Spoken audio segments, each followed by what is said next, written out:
What's up, you guys? It's your boy Felipe, and in today's video, we're going to talk about buying homes unseen. You're not there. You don't see them. Buying them sight unseen. Let's get started.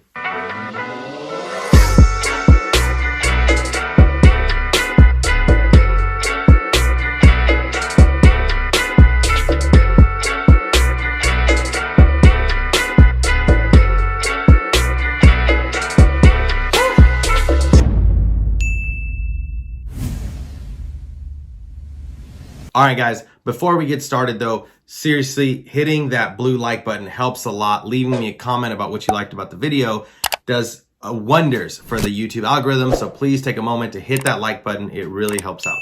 Now on to today's topic.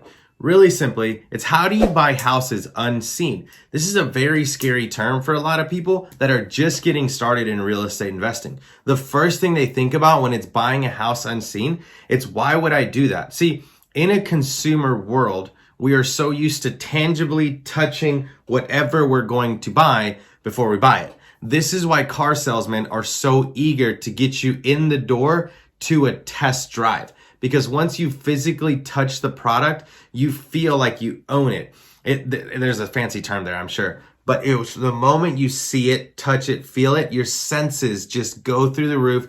You feel ownership to this fill in the blank car, truck, whatever.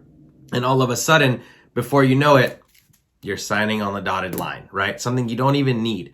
Now, this is why a lot of people are scared to purchase real estate sight unseen, because there's no physical, emotional, anything attachment to it.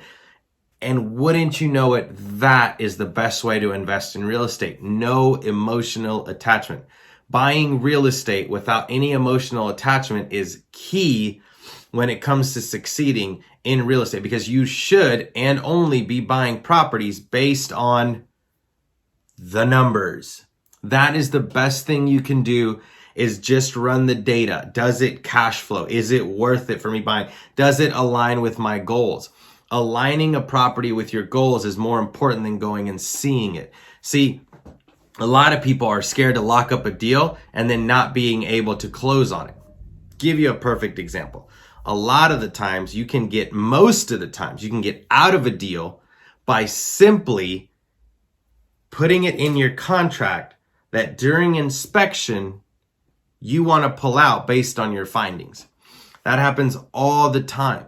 So go get a property sight unseen. If it makes sense, the numbers fit, you're able to cash flow, or it generally meets your goals, and put it in the contract that based on inspection, you can either pull out of the deal, still getting your earnest money. This is called due diligence period. Most everywhere, standard across the board, is 10 days. And you'll only be out the deal $200, $300, whatever the inspection cost. So it is better, personally, I think, to buy properties that make sense based on your goals, not necessarily you go and touching the item, right? It's more about the data on it. Does it cash flow? Does it meet your goals? Are the tax incentives there? Is the city growing? There's so much details that you need to go into when purchasing a property that physically seeing it is way down at the bottom of the list. Like at the very top, it needs to fit your goals. Do you have a retirement goal? Are you flipping the property? Are you wholesaling the property? What are you going to do with this deal is more important than actually physically going and seeing it and touching it. I recently purchased 5 single family homes in Georgia, sight unseen. Never saw them when I was going to buy them.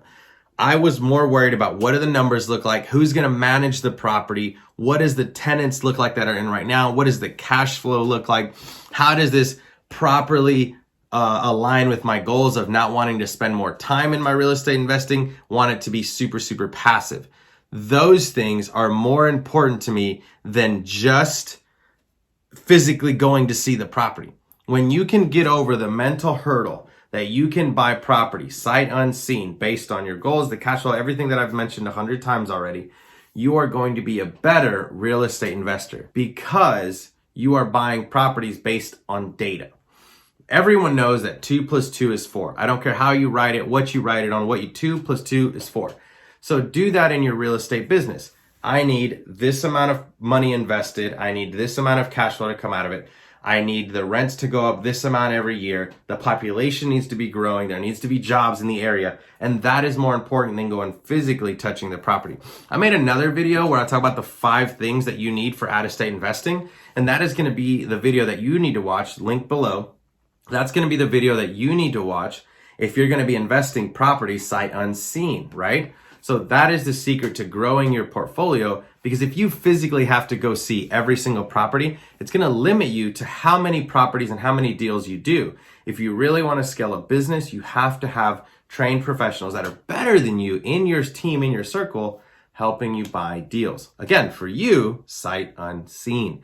Because you need to have a criteria. So this is one of the secrets that I have. I have a criteria of the list of things that I want for my property. I want it to cash flow day 1. I want it to be fully rented in the first 30 days of owning it. I need to see that the growth in the community is on the up versus going down. It's not decreasing, it's increasing. I need to see jobs coming in. That's very important to me. Also, that it's been growing higher than the percentage of the loan. This is a secret. So let's say that the population growth in that city is 8% and my loan is 4%. I'm going to buy it.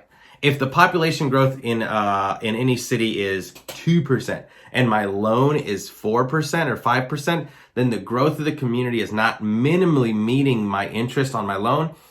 I don't know what it is, but I'm just not going to buy it. I just don't feel comfortable. So personally, those are some of the things I look at versus going to look at what color are the walls on the property. How big or small are the windows? Does it have carpet or hardwood floors? Like, that's less relevant to me than the data and what the numbers show when buying a potential deal. That is more important to me than physically going and touching the property. It's how do I feel about this property on paper? What does it make sense in my asset class?